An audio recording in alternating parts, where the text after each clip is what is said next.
Coming together is the beginning.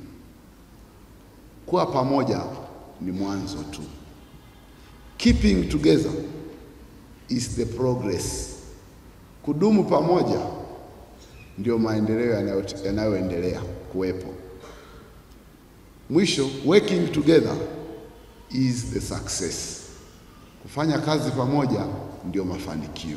Yako maandishi au mlangoni makubwa kabisa, tumepita hapo. Kuwa pamoja ni mwanzo tu. Kuendelea kudumu pamoja ni mwendelezo wa kile mlichoanza. Lakini kufanya kazi pamoja ndio mafanikio. Sasa ujumbe ndio huu. Kwa kukaa pamoja hivi wanaotume wa Fatima, mnaweza wengine mkasema inatosha. Si tumeungana, tunaye rais wetu, inatosha. Huo ni mwanzo tu wa safari ya imani. Na kuendelea kwa pamoja, mlikuwepo mwaka juzi, mwaka jana, mwaka huu na siku nyingine. Mnaendelea kuwa pamoja, mnaendeleza kile mlichoanza. Swali linabaki, mnafanya kazi pamoja? Ndio hiyo elimika ukatumike. Mnafanya kazi pamoja? Na kazi yenyewe ni nini?